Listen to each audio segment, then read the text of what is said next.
So just to get us started, back in December, which was several months ago, or maybe 2 weeks ago, it's hard to keep track. ReImagine Appalachia released a report called Funding Flatline, where, oh, that's not what I wanted to screen share. That's funny. Try again. We released a report called Funding Flatline. Did it? Okay. Where we talked about some of the changes that our region had seen during the 2025. And I want to talk a little bit about, just kind of as we're getting into the session today, just summarize some of the findings we saw in that report. It won't be too duplicative of the December webinar if you are able to join us for that, but I think it provides some context for some of the things our speakers were going to say. So even as I do that, I'm going to move even farther back in time and bring us in our time machine back to 2020, which was the year that ReImagine really started working. We began a little bit before that with visioning and listening projects, where we reached out to hundreds of folks across the region about how we can do investment differently. One thing I say about Appalachia a lot is that it's one of the wealthiest places in the world. We're very good at creating wealth. We're not so good at keeping it. So how do we acknowledge all of the rich resources and incredible workers and incredible ingenuity that has been the case in this region for centuries, to create the enormous wealth that we've created? How do we redirect that so that that wealth stays and gets to our communities and makes our communities into the beautiful, thriving places they can be? So one of the things we did was we fought for transformative investments, and we won them. We won the Bipartisan Infrastructure Law. We won the Inflation Reduction Act, and that created historic opportunity for our region. And what I was so excited to see from my seat at ReImagine Appalachia is that folks were ready. It was a fire hose. It was an incredible opportunity. It was very overwhelming. But folks stepped up to the moment. They created nationally competitive projects. And there were targeted investments for coal communities that our communities fought to see in there. And that made us disproportionately able in some ways to take advantage of these funding opportunities, which also meant that we were kind of disproportionately hit when those opportunities started to be taken away. So our report goes into this in more detail that I am not going to go into today. We can, share that in the chat. Liam probably already did, but if he hasn't, I just want to say, so in some of the reporting that we've done, our researchers, our friends at Keystone Research Center have really been at the lead of helping us pull all this data together from different data sets. That we had been set just in the climate, clean energy, and manufacturing sectors. So we're not even covering healthcare and any of the other sectors that were impacted and will be. We saw 92,000 jobs that were potential, and 67% of those projected jobs are at risk because of Trump administration actions. But as I noted before, the projects are shovel ready. I'm not going to get into too much. I don't want to waste too much time on it, but we, at ReImagine, lots of folks, we've been tracking other changes that have happened. So in addition to these freezes that we saw from the Trump administration, we saw changes from the One Big Beautiful Bill Act that impacted our landscape.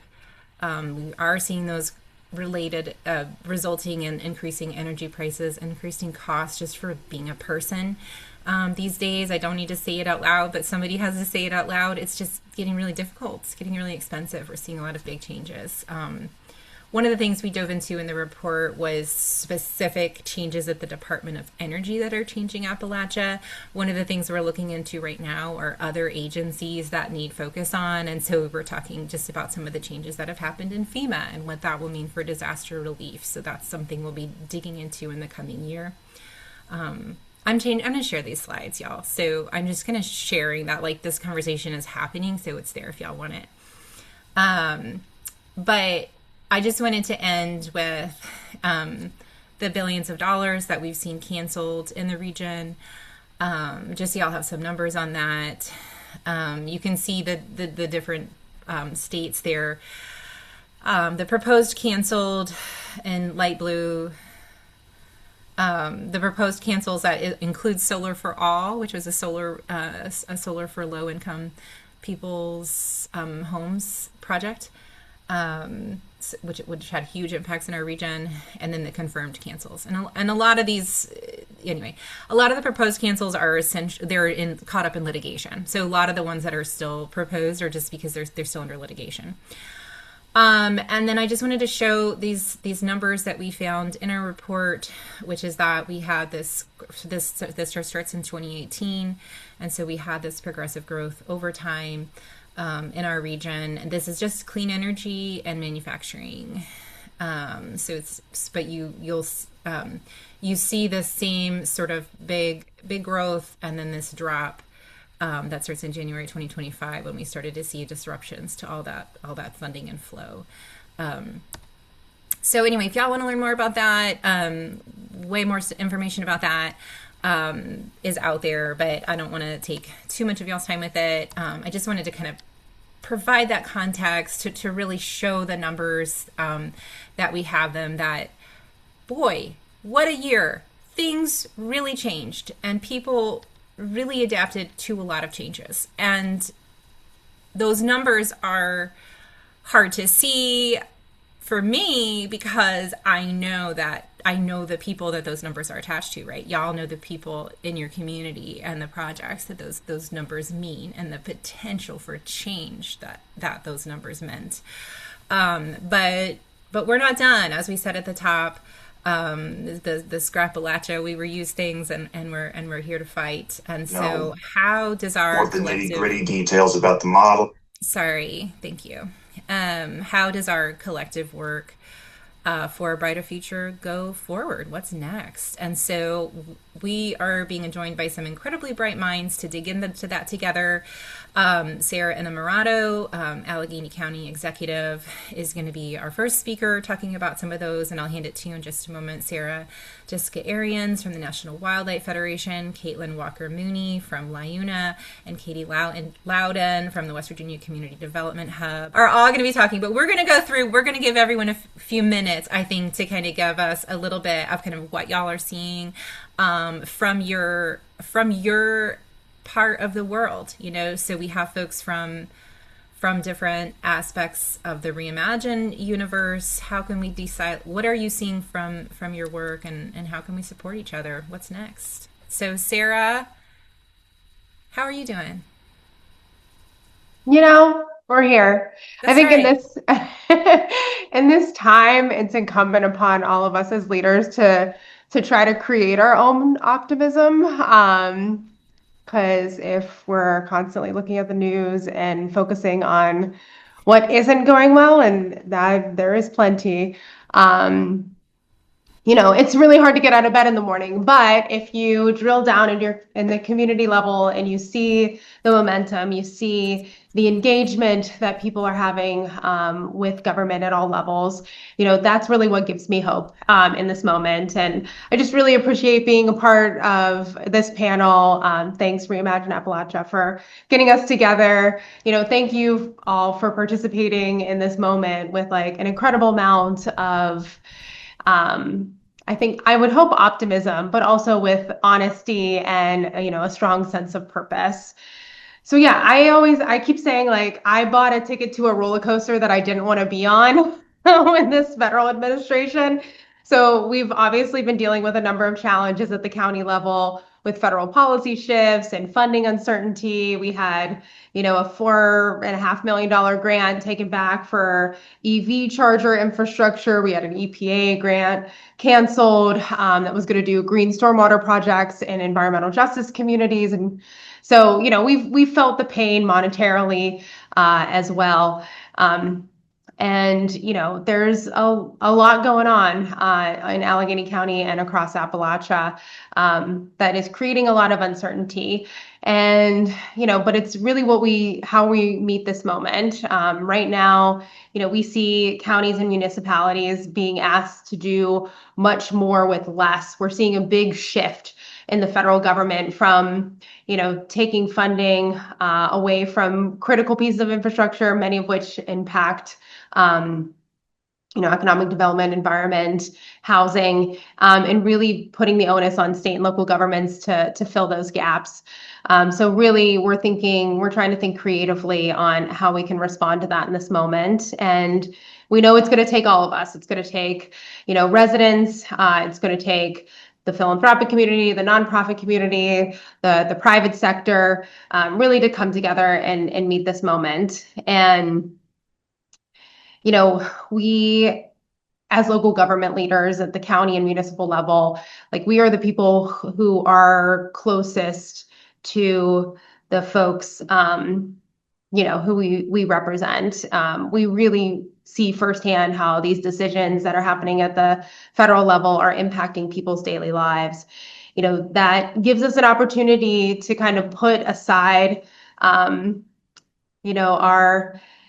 political affiliations and really respond with pragmatism, with creativity, with care for our neighbors. And really, we've seen a lot of capacity being built up over the last couple of years. And, as someone who leads a county of 1.2 million people and 130 municipalities, that's a lot of local governments. I can't emphasize enough how much we need to, stop using our borders as a means to stop projects and momentum. We really need to find ways to stop working in isolation, whether that's at the municipal level, the county level, the regional level, and really see how we can, work together to come up with creative solutions and, learn from one another. I think that there's an opportunity to share capacity, technical expertise, and really, like I said, share those lessons that have been learned. We should stop fighting over crumbs and really say, let's grow the pie, so to speak. And, we're figuring out how to incorporate and, climate action into all the work that we're doing, whether it's housing or workforce development or infrastructure. Climate resiliency is something that should really undergird all of that. And really, when we do, we see our communities strengthened overall. So, I think in terms of how we're approaching that, it's instead of this idea of planning for stability, we kind of have to plan for volatility and make our just be flexible and that's not normally something that government's very good at. But really we're trying to bake in as we're making these plans, as we're making those investments, we really are thinking about how we can maneuver, how we can frame things differently, how we can really be flexible in our funding, how we can bring in new sources of revenue through our philanthropic and private sectors to really, really make good things happen for our neighbors. So, we're looking at projects, but we're embedding equity, we're embedding strong labor standards, community benefit agreements early, so that even if the funding source shifts, we can still have that level of accountability as, different projects move forward, and we can assure that our shared values continue, regardless of disruptions that happen. And I think, something that I've observed is that there's really been the strengthening of workforce pipelines, the building up of administrative capacity, and, that's going to outlast federal administrations and funding cycles and really help us with this political moment. And I just want to acknowledge too, with everything that's going on, the good, the bad, human beings are the ones who are doing this work, and burnout is real when it comes to the public sector and probably many of you who work in the nonprofit sector and philanthropic space. So, really make sure that we're also, when we're talking about sustainability, we're also talking about sustainability of our workforce, our people, and that, we're providing care for them and giving them the space and designing good policies that allow them to continue to work through all of this and, be able to deliver for the people who deserve, our attention and time. So, I'll kind of wrap with that and get into the bigger conversation. I just think we're primed for stronger coordination across Appalachia. we're creating workforce systems that are flexible and portable across industries. We're building durable relationships across government and labor and nonprofits in the private sector. And so I think, despite everything that's going on, I'm really optimistic about how we can continue to fortify those relationships, and undergird all of that with meaningful investments in community engagement, and really create a sense of ownership from our neighbors and the people who call Appalachia home. Thank you so much, Sara. I love a food metaphor, and so stop fighting over crumbs and grow the pie really spoke to my heart. But no, I thank you so much for your comments. And if folks do have questions for the speakers, just drop those in the chat. Next, we're going to hear from Katie Loudin. So we're sort of traveling in our airplane together to West Virginia to see what you've. How are you doing today, Katie? How are you? I'm doing well. Hi, Dana. It's wonderful to be with you all. I appreciate the opportunity to see so many familiar faces and also new faces on the call. My name is Katie Loudin. I'm the Deputy Director of the West Virginia Community Development Hub. I am located in Buchanan, West Virginia, which is the rural community in the middle of the state, but we have staff located across West Virginia. And the work of the West Virginia Community Development Hub is essentially to build capacity in rural communities across the state to really support resident-led community teams, to really drive forward momentum, to pursue projects and really support community teams in toward their visions of what they want for their communities. And we do that in a lot of ways. But we also, in addition to our community coaching work that I referenced, we are also working in partnerships and networks and coalitions like the call that we're on right now all together to talk about how are we going to remove barriers and make it easier for rural communities and for this important work to happen throughout our region.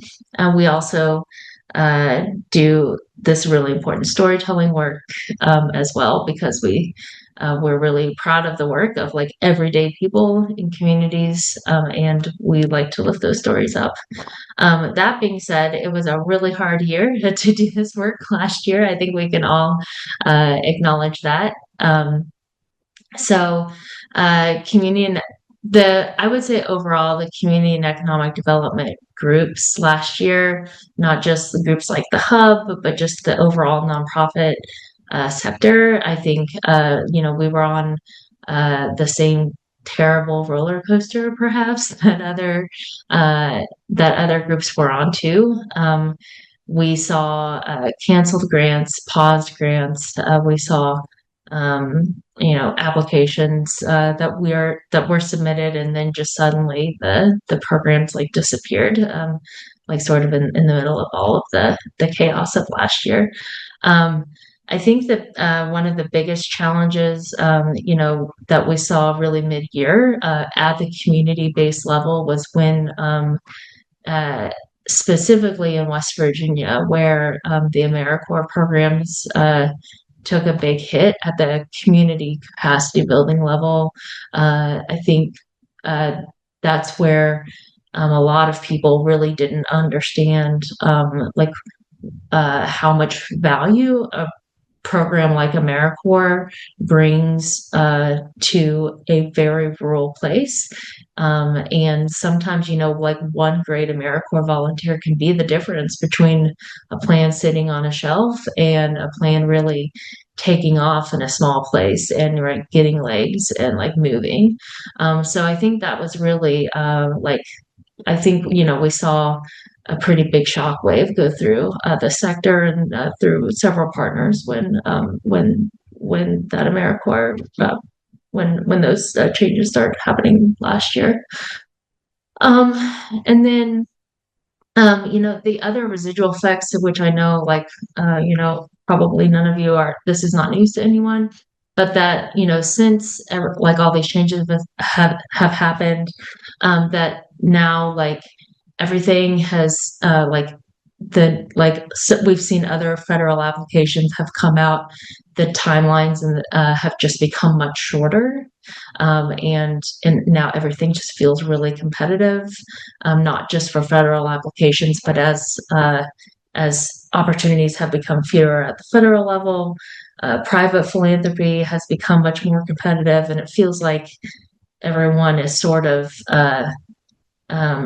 just really moving everything is moving very quickly, and people are sort of like just really jostling to try to figure out what can we do? How can we reposition? How are we going to regroup? So that's what 2025 felt like, I think. The other, I think, really the thing that I want to note is I think that we also saw a lot of loss of institutional knowledge. At the federal level as all of these changes were happening. We had, program officers who, had really great knowledge about how these programs worked, and what some of these the best strategies here, who are who took buyouts and retirements and stuff, who are or who you just aren't in those programs anymore. So that's just really hard to no longer have those relationships anymore. But everyone, the hub has pivoted, and we are excited about some of the new work that we are looking at. And so we've been involved. We've been leading the Community and Business Resilience Initiative of the Act Now Coalition in Southern West Virginia. And that we are really excited about the community-led disaster resilience and economic resilience plans coming out of those 16 communities. And we are looking to take that model to new communities, and we're continuing to refine that model. We're really excited about that work. We're also looking to build new partnerships, right? We're looking across sectors. We're having conversations with partners that doors that maybe wouldn't have been open, for a couple of years ago for us. So I think that we're just in a phase where we're really looking about where is our value, what do we know, and how could this be applied in new contexts, and we're staying open to those opportunities. And so I think what are the lessons of last year teaching for us, and maybe what as we look back, what do we wish we would have set in place? I think in sort of all of the rush, I think that we're going to wish that we slowed down to tell the success stories. I think that there are still amazing success stories that are going to need to be told. I'm really excited to announce that the hub is going to be an inaugural host of the Aspen Community Weaver Awards.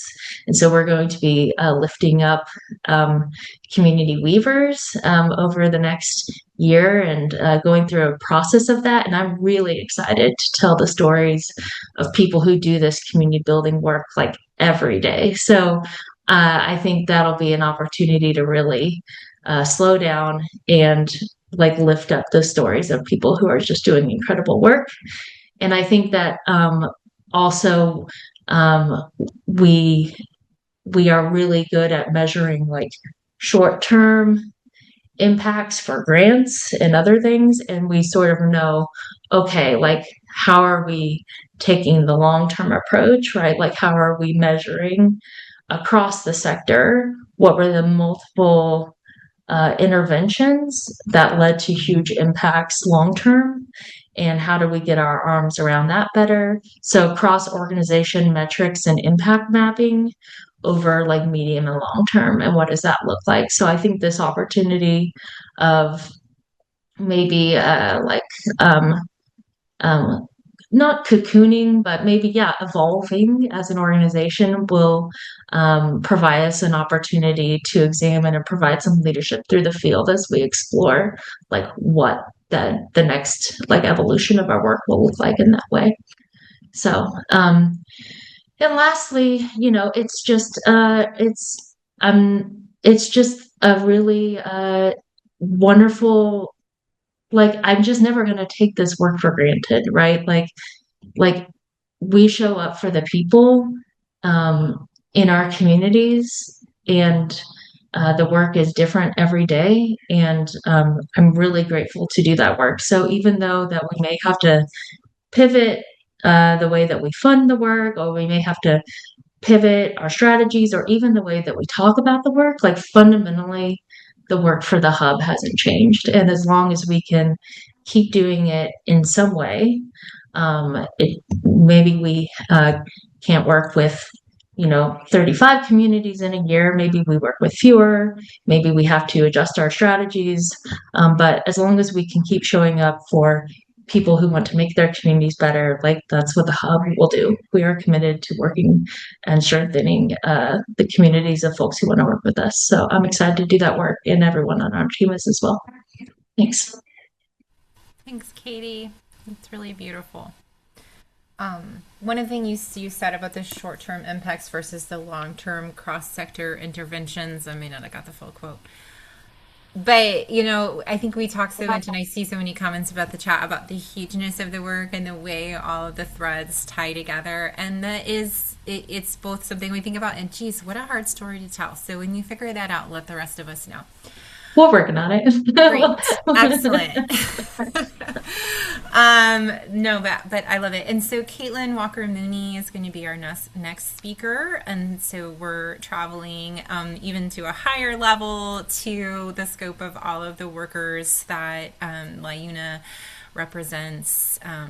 Katelyn, I'm so happy you were able to join us today. And I'd love to hear about kind of how y'all are doing and what you're looking towards. So. Thank you for having me. I do want to just let folks know a little bit about who the laborers are before I jump into it, because you might not be familiar with our work or those who we represent. I'm here actually at the Laborers International Union of North America. We're also known as LiUNA. Our headquarters is in DC, and that's where I'm based, and I'm in our policy shop. But we actually have locals across the country and regions across the country. Believe it or not, we represent thousands of folks in Appalachia. Unions do exist everywhere, even in right-to-work states. Shout out to the laborers on this call. I think I saw a few folks when I was scanning names. But nationally and internationally, we represent about 530,000 members, most of whom work in construction as laborers. You might be like, what the hell is a laborer? Well, we are the jack of all trades at the construction sites. We wreck, we excavate, we demolish, we trench, we dig, we install concrete foundations.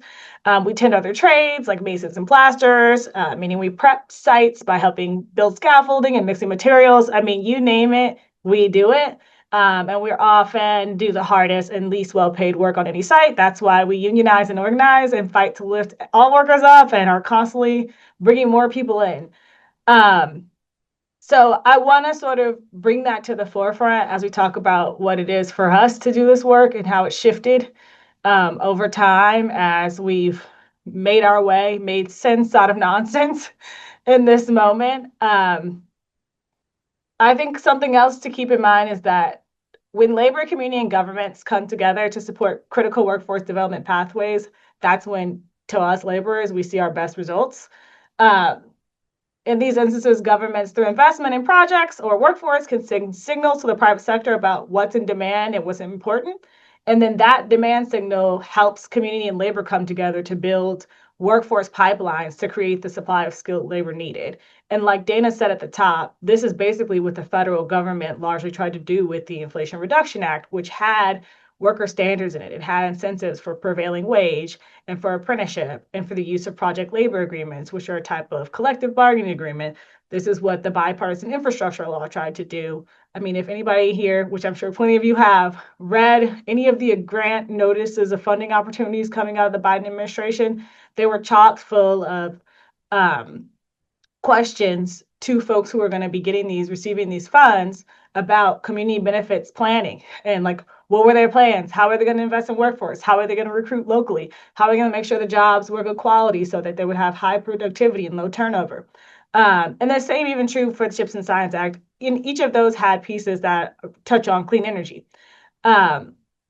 So, the government was sending that signal, which was helping us as the money filtered down on the local level to create the pipelines because the demand was there.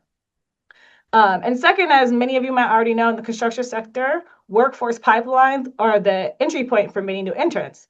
For most folks, if you want a job on an infrastructure project, clean energy or otherwise, you would not be equipped to just show up and start.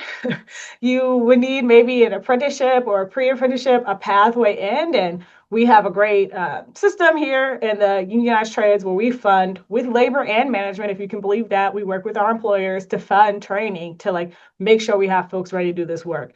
And again, all of that investment was sort of pushing folks toward this model previously. However, since workforce development is demand driven and demand has shifted, our strategies have had to adapt, right? Many folks here have already touched on the fact that, what funds are available, who knows? Maybe they're being litigated still. Maybe they're canceled today, on tomorrow. I mean, it's really unclear, and certainty is really important to us, like many of you. But there are still opportunities out there. I do really want to harp on the fact that all hope is not lost here. There are opportunities still to take advantage of money that's flowing and new investment. For example, one prime example I love of something that's still happening in Appalachia despite all of the craziness is that laborers in our Ohio Valley and Southern States region are working with the Ohio River Valley Institute and other community-based orgs to negotiate a community benefits agreement that has workforce components like local hire, prevailing wage, and other great job quality protections around solar investments, right? The solar investments are still coming onto abandoned minelands in Kentucky, poised to create hundreds of construction jobs that can be amazing construction jobs despite this chaos. So I just want to remind folks, right, like there's a lot of stuff happening with solar and multiple solar programs, and like who knows what's going on with IRA tax credits and how much tax credit people can still take advantage of. But at the end of the day, on the local level, there is still investment coming, even in that sector. I also want to mention some other federal policies that didn't disappear. So for instance, there's something called a Project Labor Agreement Executive Order that President Biden issued. The Trump administration is maintaining that order, believe it or not. And what it says is basically that there's a presumption on large federal projects, which are $35 million and above, that you will use a project labor agreement. And as I said at the top, these are core collective bargaining agreements that mean people get unionized wages, unionized benefits. The whole package applies to the project. And there are huge projects like major lock and dam projects, which are important to how we think about clean energy, how we think about trade in this country, in places like Chickamauga. There's Chickamauga Lock and Dam in Tennessee, and that's creating tons of jobs under union agreements currently. So like, it's not all terrible. It could be better. We want better. We want more certain. But there are still these bright spotlights across the region. And I also wanted to note, even as federal investment priorities are shifting related to clean energy infrastructure, there are new private sector investment opportunities that are popping up. Right now, I'm sure there have been many panels on this already. There's a lot of activity in the data infrastructure space, and we need to figure out how to make these investments responsibly for workers, communities, and energy consumers, right? Like, we want to take care of our members and their whole selves, but we also want them to have access to good jobs, and like there are opportunities there. So we got to figure this out together. And I also want to touch on something one of our earlier panelists said, Sara. She noted there's a ton of state and local investment opportunities to leverage, and we see that as well. There's a lot of money flowing at the state and local level that could be related to clean energy, and that could also be used to raise the standard of work for so many people as those monies are flowing out. And in fact, states and localities can consider leveraging their executive power to mirror what the federal government has done previously. You can issue project labor executive orders at the county level. Counties have done it, cities have done it. I know Cleveland, Ohio did it, not quite in Appalachia, but is a model, right? Like, you can also pass ordinances. You can pass responsible bidding ordinances, and you can build those on to clean energy incentives, tax incentives, abatements. I mean, like the vehicles are sort of unlimited in the ways in which that you can do this work still at the local level in coalitions. So I think I want to wrap up just by reminding folks to remain hopeful. I know that these are very, very painful times for so many, but don't mourn, organize. The union would have to bring this and say it. That's our role. That's our bread and butter.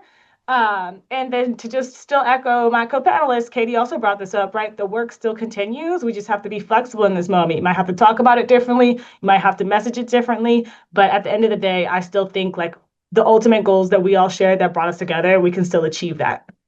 Thanks so much, Dana. Back to you. Thank you, Katelyn. I love your energy, and I love the don't mourn, organize, and all those different arenas for action that you laid out. That's really helpful and hopeful. Jessica, you are next up, and then we're going to move into some questions. So if folks do have questions for us, please drop those in the chat.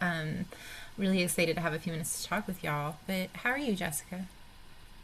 Today I'm doing okay. Very happy to be here and on this panel and inspired by the summit as always. Yeah, and I'm going to talk a little bit about I work at the National Wildlife Federation on federal climate and clean energy policy. So kind of expanding out even further who we are and kind of our thinking about strategies and priorities, opportunities for this year.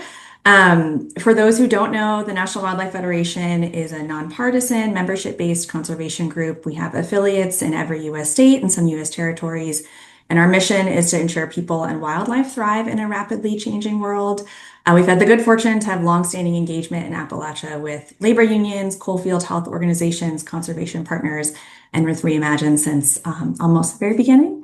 NWF has always focused on building bridges and working in coalition with sometimes unlikely partners, and always taking, I think, a pretty pragmatic approach to policy development and advancement. So in many senses, I think we were well prepared to meet this moment. And we have, in some respects, I think, or I hope or want to believe. But I think it's not hyperbolic to say that, this country is facing the most aggressive assault on conservation and climate progress in American history. But as other speakers have mentioned, right, with crisis comes opportunity. But I do want to kind of name up front, like the speed and scope of the assault over the last year has sent NWF and many of our partners and allies kind of scrambling. And I think it's fair to say, like, we've been on the ropes for a lot of the last year. Dana mentioned the rollback of so much of the federal clean energy and climate investments we fought for in the Inflation Reduction Act, bipartisan infrastructure law. There's been, coordinated efforts to deregulate manufacturing and fossil fuel industries. Just this week, the administration announced they're no longer considering lives saved when setting pollution limits, only calculating the cost to businesses. This is bad for our wallets, our health, our future. There's been a rise in mis and disinformation about climate science and just like the basic facts about climate change and the efficacy of clean energy, some of it directly from the president and members of his cabinet, the targeting of anything that like hints of equity. And I say all this not to list this out, not to dwell in the awfulness of this past year, but because I think meeting the moment and thinking about adaptation and resilience requires being really clear-eyed about the threats, partially because I think it should make everyone angry. It makes me angry, and rage can be a productive emotion if channeled in some direction. And mostly though, so we can understand how to fight back and what strategies we need for an eventual rebuilding, because I do have faith there will be one, not because it's an inevitability, but because me and others on this call are working towards it actively now. So I can spend a couple minutes talking about kind of some opportunities for progress that from where I sit working on federal climate and clean energy policy, we're kind of focused on this year, some strategies my team has, and then some strategies I think my team has kind of focused on and thought about over 2025 and will adhere to into 2026. So some opportunities for progress. I think flood resilience or disaster resilience broadly is going to be a big one. The federal agency charged with disaster response and long-term resilience, FEMA, has been the target of a lot of political attacks and like many other agencies suffered a lot of staffing cuts and funding freezes. But floods and disasters do not discriminate. They are not partisan, as folks here well know.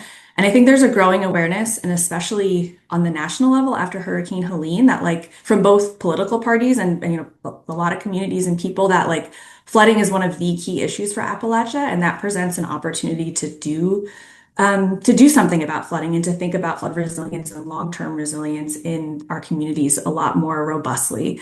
And this has manifested, one of the ways this has manifested federally is in a bipartisan House bill, the FEMA Act. I'm sure if you were in the flooding breakout, you heard more about this, but the launch of a new flood resilience coalition. So there's movement and positive action here, and just like a bipartisan House bill that's passed out of committee is a nice thing to see. It's not something we see all the time this year. As Katelyn mentioned, renewables are down, but not out. Solar was the fastest growing generation source during 2025. Projects are still happening. Private investment is still happening. The cost of wind and solar has fallen over the past decade, and they're very affordable new electricity sources. And I think especially given the rise in energy costs and like that, the fact that that is a very real thing people are feeling and is going to be like a political messaging in this midterm year, I think that's an opportunity to talk about the importance of wind and solar. The evisceration of federal clean energy tax credits definitely will have an impact, and I think we'll see downturns in the industry. We already are, but renewables aren't going away. And then two other kind of opportunities, but also challenges that we're tracking this year. One is on permitting reform. In the US, it can be hard and take a very long time to permit and approve projects, including renewables and associated transmission, especially in a way that's inclusive and that properly elevates the voices of historically disadvantaged communities and tribes. There's a lot of bipartisan interest in doing something around permitting reform from members of Congress, leadership in Congress, as well as the administration. Conversations happening, they've been happening over previous Congresses, but it seems like there's momentum for something this year. We can do permitting reform responsibly from NWF's perspective in ways that like build a modern, resilient grid, that invest in renewables, that invest and listen to communities, that protect and value nature. But there's also a risk here, I think, in like permitting reform replicating harms of the past and weakening or removing entirely the ability of communities to have a say in projects, especially energy projects that impact them. I think the explosion of data centers and AI infrastructure presents similar pros and cons. It's such a hot topic right now, as folks here know, on the local, state, federal level. A lot of legitimate concerns around energy affordability, fossil fuel expansion. Are we replicating extractive models that concentrate wealth in the hands of a few? But if we can harness the conversation here for good, for policy, where we can think about let's use this as an opportunity to expand clean energy, to build transmission responsibly, to think about community benefit agreements. We want to take advantage of that opportunity and be in the rooms where those conversations are happening. So some strategies my team has kind of thought about over the last year, and I think we'll deploy this year as well. One is to be pragmatic. We're going to secure or work to secure near-term policy advances whenever we can, including in those areas I just mentioned. So try and keep progressing, even if the progress is a lot smaller or looks different or happens very piecemeal. We need to keep moving forward because we can't just lose for 4 years. I think we're going to fight to limit other federal losses and to make sure people know what's going on, even if, that's for our team, that's a lot of responding to deregulatory rollbacks at agencies like the Environmental Protection Agency, EPA. And even if the eventual result of those is mostly resolved in the courts, I think it's important to respond and to make sure NWF's membership audience, the general public knows we're rolling back rules that make sure your water is clean, your air is clean, your workers are being protected. And perhaps I think the most important strategy and the one that's the most work is really doubling down on the long-term education and relationship building that lays the groundwork for future national climate action. And actually, it shouldn't even say just climate action, but action that leads to resilient ecosystems, thriving communities, a clean energy economy with high-quality jobs that everyone can access. I think we have to make sure now more than ever that people and politicians of both parties do not see climate ambition as a threat, that it's an opportunity. I think I'll end by saying before we turn to the discussion that I think Appalachia is central to all of these strategies. I want to echo what the speakers on yesterday's opening panel said. Given the region's cultural importance, its ecological importance, its political, I think with the lowercase and uppercase P importance, And because cutting emissions in carbon intensive communities, Appalachia has a lot of them, and bolstering the resilience of climate vulnerable communities, Appalachia also has a lot of them, should be central to any like responsible, equitable climate policy. I think it really behooves national philanthropy, national nonprofits, advocates to pay attention to and fund and engage in this place.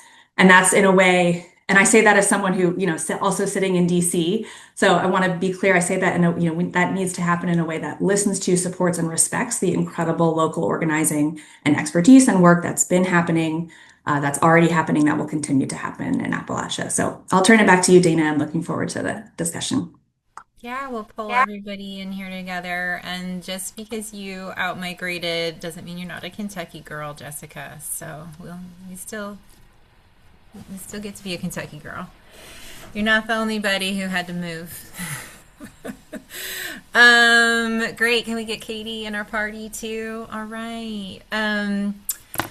Wow, thank you all so much. I took so many notes while you all were talking, and I just want to thank you all for the incredibly thoughtful comments y'all made, and the work you do every day that made your comments so insightful.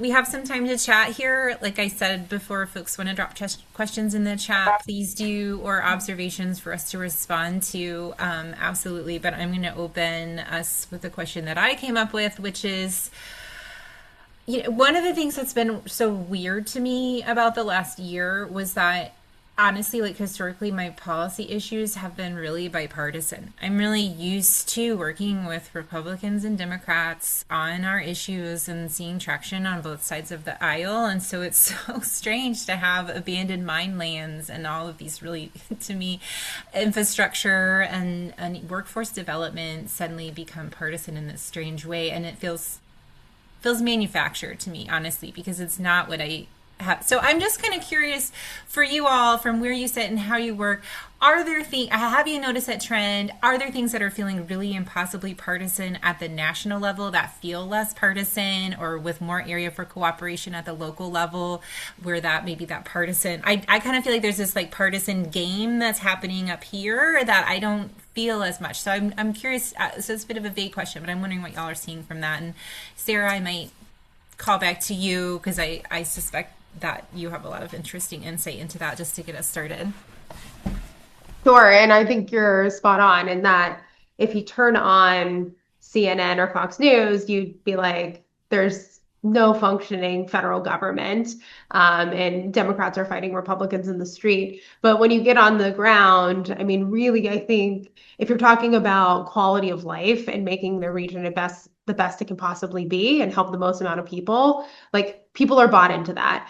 And I do have to acknowledge, like, I represent Allegheny County and we're mostly Democrats, but even within the Democratic Party, we know there's a wide spectrum of stakeholders. And, so I've had to do a lot of work to unite what I think are disparate groups who were operating in silos. And, I think one of the major conflicts that have existed in this region is like, labor and environmentalists. This is why ReImagine Appalachia is here. And, part of the work that I've had to do is talking about things differently, instead of talking about things in the deficit and shutting things down or shutting polluters down, talking about what we're building up and how we're including communities and how we're including labor unions and how, when we work together, we can actually create good paying jobs. And we've seen, a really big success for us has been some investments that the state made and that the county made in EOS, which is a pretty much entirely domestic manufacturer of battery storage, which is necessary for decarbonizing and strengthening the grid. And, we were able to, get them to move their headquarters here. Their shop floor is unionized by the United Steelworkers. We have workforce programs through our community college, and we're probably going to gain close to get to about 1,000 jobs from that company. And that really took, selling to the private sector and private investors, shaking some money loose from the feds and really speaking, to our new Republican senator on the importance of this, getting unions aligned, and then getting, folks who are really, activists in the climate space of being like this can be an additive process, and we can have a lot of community benefits. So that's one way that, I've really seen that kind of all those identities break down and saying like, this is actually what's really good for our region. It's good for our communities. It's good for our workforce. It's good for unions. It's good for business, and ultimately good for the people who live here. I love that. And now jump in on this point too. Just to note that LIUNA works across the aisle with policymakers, basically who are interested in supporting working people, no matter their party affiliation. So we have a long history of working in coalition with groups both at the federal, state, and local level. So I guess all of those that seem odd. And on top of it, we also have productive relationships with employers. So it was a little bit shocking for us to see, like, for instance, the Department of Energy try to make community benefit plans a third rail, which are asking like basic questions about sort of how are you going to have the workforce needed to deliver the investment ultimately, right? Like these are things every employer should be considering if they are going to be producing something, right? Like how are you actually going to hire people? How are you going to make sure they have the skills they need? How are you going to make sure it's safe? How are you going to make sure that they want to work the job, right? Like, let's be real. A bad job is a bad job and people will leave as they should. So if the government is investing billions of dollars like the Department of Energy is, you want to make sure you get a return on the investment. I mean, these are actually just smart questions.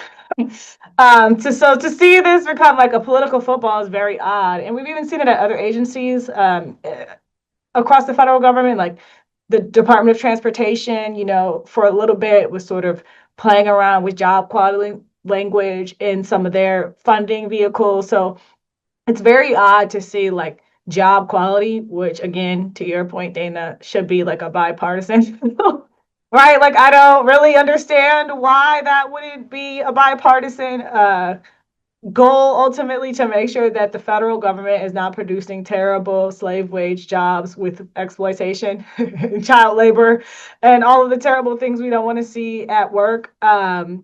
Why that would be a third rail. But in our experience, again, at the local level and at the state level, our folks who are in the field, our locals and regional folks, they're able to work in coalition across the aisle again, and also across community, right? They work with environmental groups. They work with other unions. They work with community-based organizations, right? To come together to push for things that make the lives of workers who live in communities, right? Like they're one and the same. It's not like, our folks don't go home somewhere, right? They do, and they want to see those communities thrive as well. So I have hope in that. I see that, despite what people try to do in the political sphere, that it doesn't always shake out that way. And I want to say the same thing for employers, right? We have employers who are still doing community benefits and making commitments, are still entering into union agreements. So it's like, as much as people might try to make these issues hyper partisan, it's great to see that it's not always accurate in practice. And maybe if I could add one more thing on that question, Dana, I think, yeah, renewables are one area where it's like they've gotten so partisan under this administration and Congress, and wind and solar in particular. And I think someone mentioned that in the chat, but I think, mentioned data centers and like industry, like where energy demand is growing quite rapidly in the US. And so private companies need every electron they can get, and in general can be somewhat agnostic about where those electrons come from. And wind and solar, you can get them, build them and get them onto the grid quite quickly. So I think they're like, to build on what Katelyn was saying, there may be an opportunity to like break down the illogic or the partisan nature of this when it comes to like when rubber hits the road of like, we want to build projects, we want to like, we were going to build this data center that requires this huge amount of energy and we need that energy now. Like we have to be careful about, how we're incentivizing that and engaging from a policy standpoint. But like, I'm hopeful that some of the, I would say partisan nonsense about these things can break down as like more private industries and others get engaged in the conversation. I will say, I think that the partisan stuff at the federal level does break down when you're like, I think more at the state and local when you have to like work in community and coalition in a much more sort of concrete way than you maybe do in Congress. Katie, do you have any thoughts on working in concrete community coalition? I do. It's a little different than what others have offered, but I think from our perspective,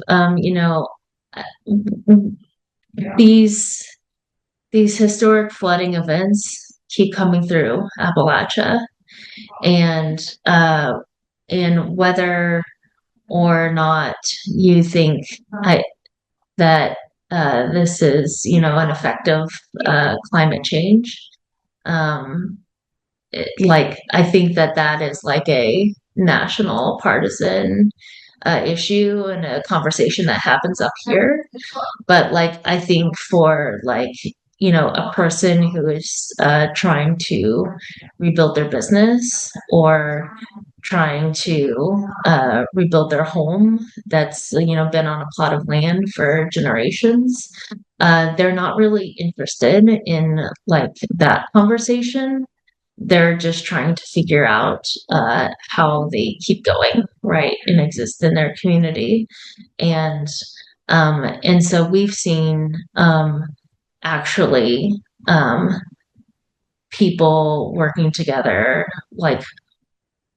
in community with community-led disaster and economic resilience planning with great success, sort of underneath all of the bluster happening above at the even national and state levels. So I think that there's a lot of frustration that happens around how fast help comes in, or efficacy of the federal agencies and help that comes in or doesn't come in.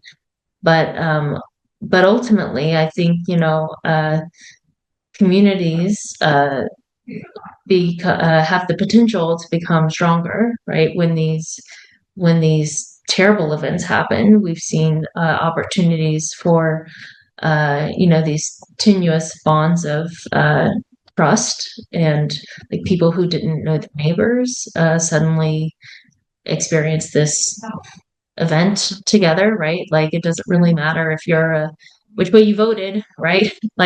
If this flood has swept through your community, you mucking out homes together and people are delivering hot meals together, and suddenly a community that wasn't mobilized is saying how do we become prepared for the next event so that our older residents who may need food and electricity, or how can we have disaster resilience hubs in our communities? How can we be prepared for the next event together from a plan that's led from the community and not sort of wait for something to be planned for us? And so we've seen a lot of success there, and hope to continue to build, to build on that.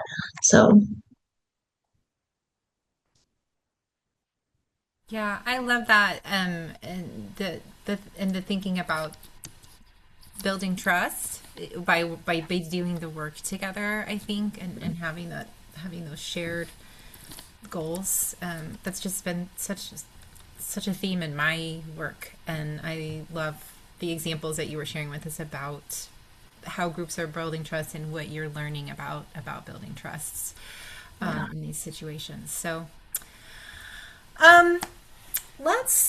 I think some of y'all talked about this, but one of our questions we had was some concrete projects that give you hope, some exciting things that are moving forward. And I maybe even to pull a thread from what you said, Katie, about maybe that are building trust in new ways, or ways that you're learning to build trust in this moment, and building stronger coalitions.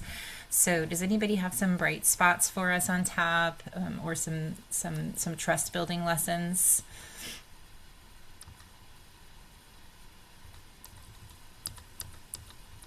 Maybe it's too vague. I know y'all do this every day.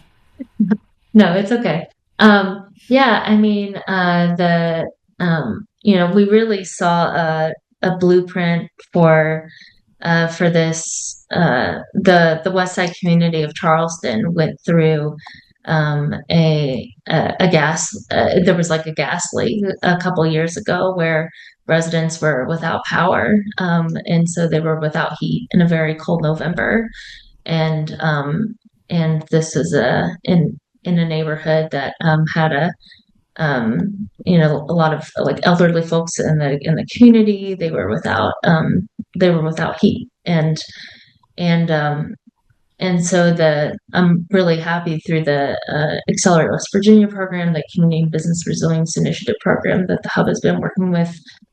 We've worked with the community team on this disaster and economic resilience plan to sort of map out the community-based assets, not only for an event like this, but for, a flooding event, any number of kind of events. So the community really like the faith organizations, the nonprofit organizations, the small businesses, like the whole network of leaders in the community have really like self-organized this plan for taking action in the event of another challenge, whatever disaster may come, and it's such a great resource for the community. I'm happy to share it in the chat if folks want to check it out. Absolutely. And if I could just add, hi everyone. Katie was mentioning, I'm part of a More Excellent Way Life Center Church, and now community. Hi, Katie, how are you?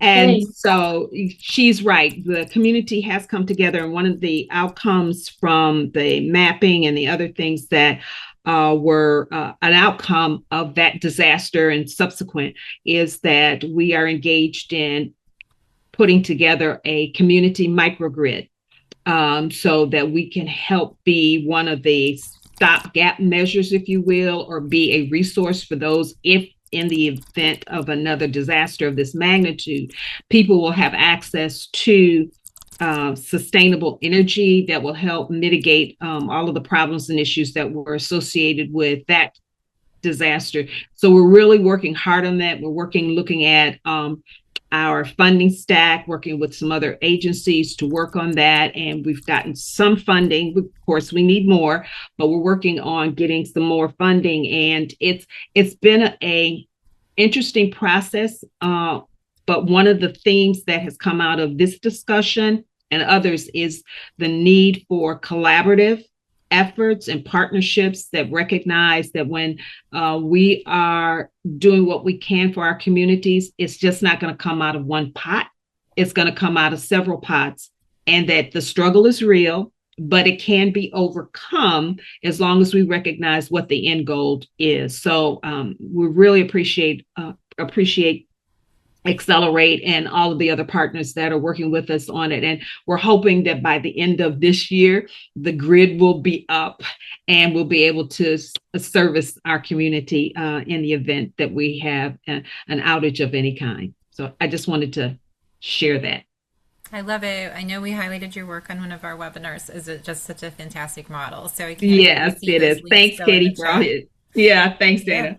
Yeah. So yeah, the work is happening, right? The people are here, they're ready. Sara, what do you have to add? I was thinking, I often live by this mantra that progress moves at the speed of trust.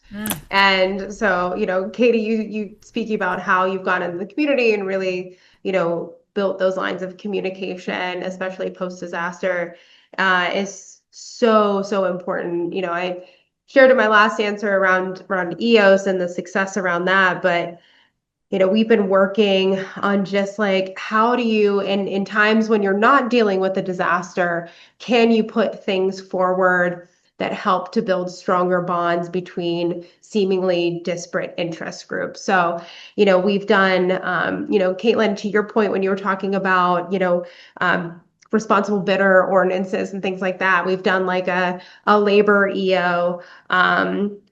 We're thinking about how we engage the community in the Mon Valley, which is a lot of environmental justice communities, on how we can better get our clean air funds out better to the community, to the projects that they need to be funded. So really creating these avenues for community voice and embedding that in everything we do. And that's really spilled over into our process around climate action planning. And like, we're still, despite everything that's going on, we're still doing a climate action plan. We're doing it at the same time as our comprehensive plan for our region. So we're marrying this idea of like, how do we build a more resilient region and respond to climate disasters and hazards, and how do we also build up an economy that helps to mitigate and bolster communities at the same time. So those are happening in parallel, and there's a lot of community engagement around that. And I'm really excited to see, what comes from all of this work de-siloing and engaging, a diverse audience in creating these like shared strategic vision that we're all kind of buying into. I also wanted to add, even though I'm sorry, I did mention 2 other projects that make me very happy, which is us working on solar in Kentucky and on Chickamauga Lock and Dam. But there's another project in Stanton, Tennessee that I'd love to lift up because it was a Blue Oval SK, which is a Ford plus South Korea electric vehicle site that was funded by the Department of Energy through their loan programs office, and also probably could have qualified for a bunch of IRA tax credits that I don't know the status of. But regardless to say, it was an amazing project in that Stanton, Tennessee, very rural town. A lot of awkward dynamics at the beginning about the factory coming in, but in coalition, labor in coalition with Tennessee for All, Tennessee Stand Up, all these amazing community groups were able to make that a union construction job, and it just changed the lives of thousands of people literally overnight. There's a More Perfect Union video that I'll share in the chat about the site. It just makes me so proud. It literally gives me chills because it's really about like building power for working people and also building a middle class. And it's also sparked other organizing. Now we have an industrial cleaning campaign at the site, but it's transformative what can happen when you do industrial policy the right way. Really is. It could be a win-win-win for everybody. So that is one of my favorite stories to lift up and share.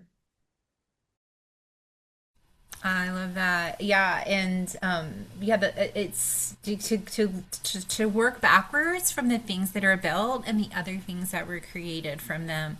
And I think it's so important to look at those models because there was somebody on one of the conversations yesterday that it was sort of at the beginning of a project, and someone mentioned a project that was very similar to theirs but was 20 years old, and they were able to say, oh, but it created all these different opportunities for people to get together, and that feels really impossible when you're at the beginning of the 20 years.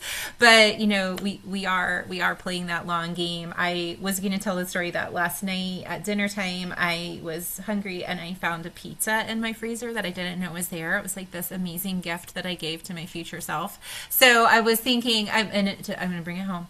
But as strategists in your field, what are the gifts, the beautiful gifts that we can leave, maybe more profound than a surprise pizza in the freezer, to have in a couple of years, those things. So, and maybe more profoundly, Jessica, you talked about we will be ready to build back, not because it's inevitable, because we will create that moment and we'll fight for it. So I might start with you because of those words. I think we are going to have another chance to build things in really big ways too, beyond these small ways. And what do we want to be ready for? What are those pizzas in the freezers we want to have ready when we get another chance? So a literal pizza in the freezer is a great thing to plan for now. So it could be a literal pizza first. I think building off the, talking about trust and relationships, like that is so important no matter what scale of work we're talking about, local, state, regional, federal policy. And I think ReImagine started with it's a big tent, and especially with working really explicitly with labor and enviro groups from the very beginning in a really like thoughtful, sustainable way. I think that needs to happen at more scales, and the tent needs to be bigger. I think like we need to think about, because the issues that we're working on fundamentally are nonpartisan. Like people want affordable energy, people want clean air, clean water, green spaces for their kids to run around, for them to run around, a safe and healthy world to leave for the next generation. And I think reminding ourselves of that is going to be valuable. And so like the work to build coalitions and strong and trusting relationships, I think is so crucial to our long-term success, short-term success, all of it. So yeah, that comes to mind immediately for me is just like that. And then maybe another thing that I know ReImagine thinks about and I think about too is how you can like I mean, I'm really inspired as someone who works on national policy, which climate, and that's been basically a hot mess for a year, to like hear about these great examples of like work is still happening, communities are still engaging. I like Katie, what you talk, the clusters up here, but like we're actually doing some work down here where it maybe matters. And so how can we take lessons from that and insights from that and translate them up into like ways that like the policy that Congress and the administration is passing or thinking about is informed by, and there's a feedback between like the success stories at the local level. How can we enable more of that with the federal work? So I think that work's going to require, building bridges for people to get engaged in federal advocacy, increasing education and awareness around federal policy and demystifying and de-wonkifying it. And I think ReImagine and many folks here play a wonderful role in that. But yeah, I would say like building trust, building relationships so we can have that really big tent that's ready to mobilize, and then continuing to find ways for people and projects to like have a feedback loop with advocacy and federal advocacy and know who to pester on Capitol Hill and feel comfortable doing so. I love that. Other thoughts on the gifts to give our future selves or the folks, for the work we're going to be doing in 2 or 3, 4 years?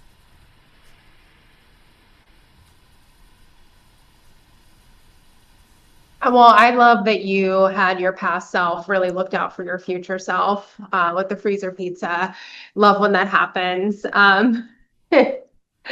As Jessica was speaking, just coming back to this idea of building really strong bonds with people who think differently, who look differently than you, who worship differently than you, like just using this moment as a means to unite and be in community with people who you normally wouldn't be in community with, because we all have this shared obligation to each other and to make our region, to make Appalachia the best that it can possibly be.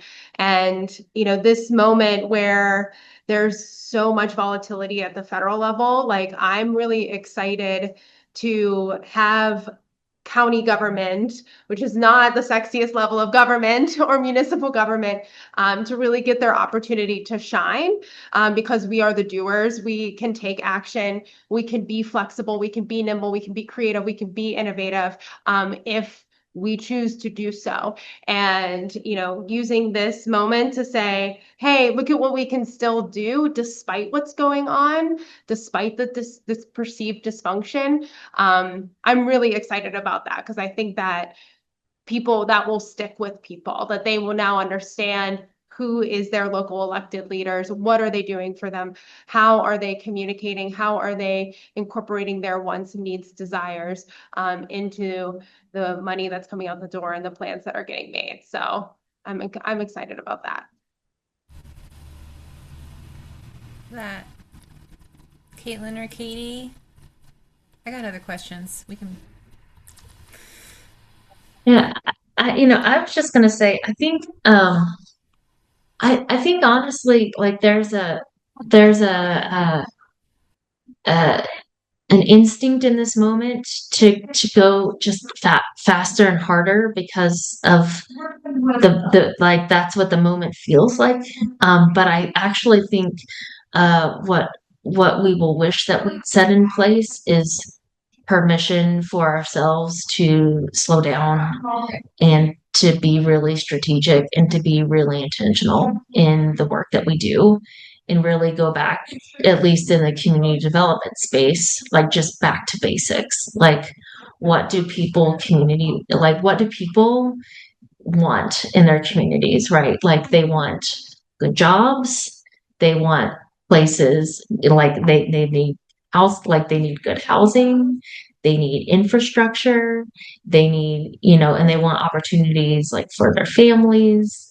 They want, ability maybe for like grandparents to move and retire around them to help, right? So we need to be thinking about like just going back to like the roots of what makes a quality of place like livable.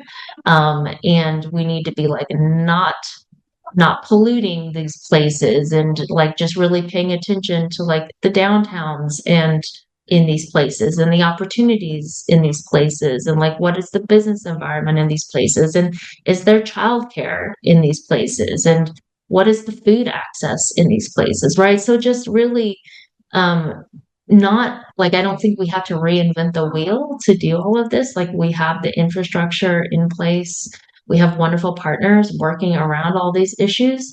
So I think it's not like trying to say like what is the, newest and greatest idea. It's like we need to trust that we have like a lot of experts actually on this call and through our network that like that know this, and some of it is about going back to what we know works and being true to that and like leaning in um, to the strategies that we know work, and just protecting ourselves and like protecting our stamina like in this time and like really being in it for the long haul.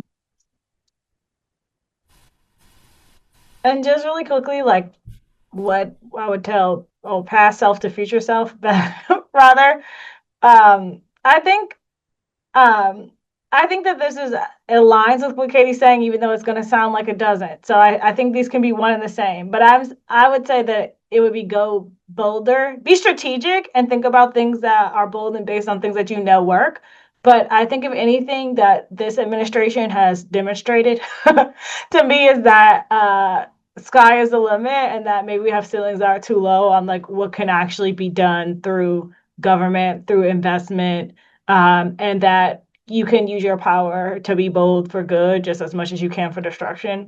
However you would describe whatever's happening, I think that previously, especially in the policy space, in the federal policy space, people were very limited on what their imagination was on what it could look like to do comprehensive industrial policy focused on clean energy and also build in community benefits and lift folks up. Like people were very hesitant.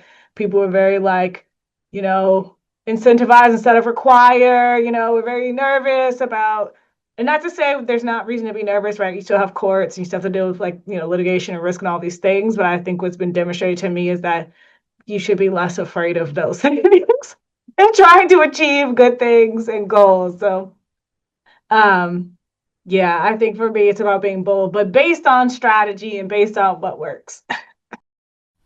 Well, two things can be true, right? And we're all multitaskers. You can hold two things at the same time. Actually, I want to do another food metaphor, which is to be able to walk and chew gum at the same time. I think kind of summarizes some of what you're saying there, Katelyn. But yeah, I mean, I think there's a quote. I'm losing me, but like better if we're not even allowed to say the word women. If we're not even allowed to say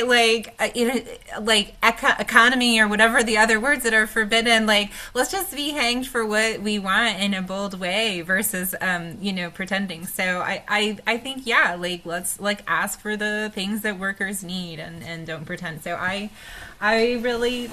think that's true. I mean, okay, if we're gonna get in trouble no matter what we say, we may as well push for the things that really are gonna create these really big meaningful changes and go ahead and say it. And so I love that, and I think again to that, change moves at the speed of trust, right? So and we all know that, and we can hold both at the same times. But so many of our bold ideas aren't new, they're just bold.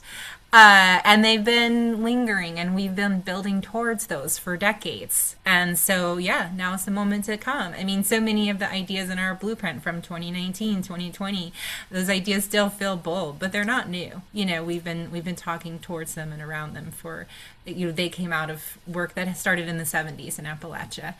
The question I didn't get to for all of you, maybe everybody can put it in the chat as we move into our wrapping up and closing out this panel, is sort of why does Appalachia matter in this moment? What are the lessons? I think you all have said them. I think it's implicit in this conversation. But like, what are the things that we know and we do in Appalachia and in the context we work in that the rest of the country can learn from? And I kind of think y'all already answered those questions. You know, what do workers know? What do you learn when you organize and listen to workers that the whole country can learn from? You know, Katelyn shared so many of those insights. When you listen to communities, you know, that Katie shared, you learn things that everyone needs to know. And Sara, when you listen to local governments, when you listen to people, you know, that's how you learn. And I know, Jessica, you're reflecting all that in the federal policy work that you do and pulling up all those lessons from regular folks. So really appreciate all of you all speakers. We are going to move into closing out this great event, but I was so honored to be in conversation with you, and I wish we could talk all the time. So, because I think it would be great. Wonderful. So we have a few Minty polls just to wrap everything up because we want to hear from everyone in the room, and there's over 100 of you, so I don't know how to do that. So what are we taking with us today? What do we want to make sure we don't forget? What are your favorite food metaphors that you heard that you want to make sure make it into our notes? Yeah, so you can click that link and your words will show up on the screen. You can also add answers in the chat. Just a quick frozen pizza, yeah. You know, just a quick wrap up note. You know, we have a thank you to all of our note takers. The note takers are the unsung heroes of this world. If, as we say in the byline for this, if it doesn't get written down, it's not a plan. And so to all of our note takers who wrote things down, we really appreciate and honor your work, because all of these great things that are said and ideas that are shared, they don't leave this room unless we write them down. So thank you to folks who are making that possible. And thanks to all of our speakers and all of our planners and everybody who's been listening and adding folks in. I know this conference is big. I know it moves fast. I know it's so sad that we're virtual and not able to interact in person, but please, we won't share out the list of people who attended because it is a big privacy concern. There's so many people that register. But if you want introduced to anyone that you saw or anyone's work, please reach out to the folks at ReImagine Appalachia. We want to do those introductions and facilitate that networking. So please feel very comfortable sending us a note, and we can facilitate those introductions. Yeah, wonderful note from Katelyn. Thank you. All right, let's see what we have in here.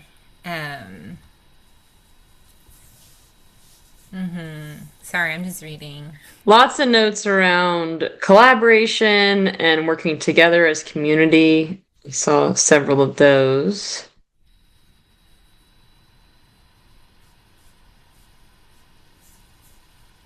Yeah. Wonderful. Liam is dropping the Mentimeter poll in the chat. You can also go to menti.com and type the code in that's at the top of the screen. But we also have space at this point. We really do want the remainder of the summit to just be sort of an open room for people to share thoughts and ideas. So if any of our breakout session facilitators wanted to come off mute and share big takeaways, or just broadly speaking, anyone at this point is welcome to maybe raise their hand, and we'll call on you to come off mute and share more.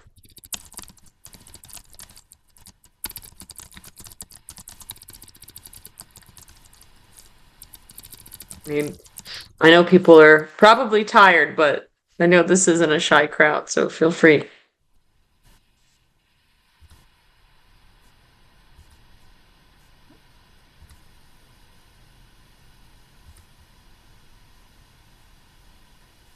Is there another poll, or is that the last one? This is the last one. Okay, just making sure. I have a slide I can pull up that has the survey QR code, but That's fine. We're all set in with that.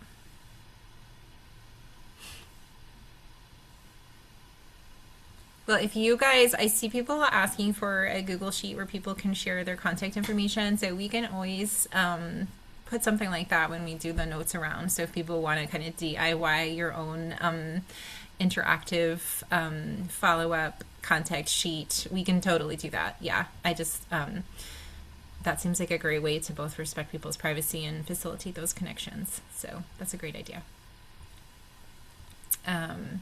Yeah, Patty. Yeah, we know what works, and we need to put it out there. I love that. Yeah, go ahead, Deb.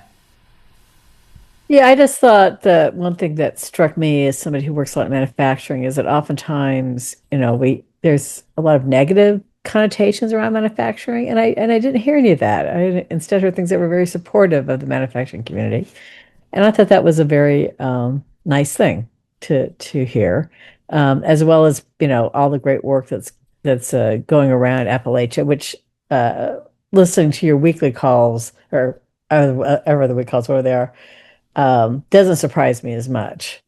But it's really nice to know that people care about those of us like myself who work in engineering, technology, other than robotics and things of that nature, and the things that we think about all the time.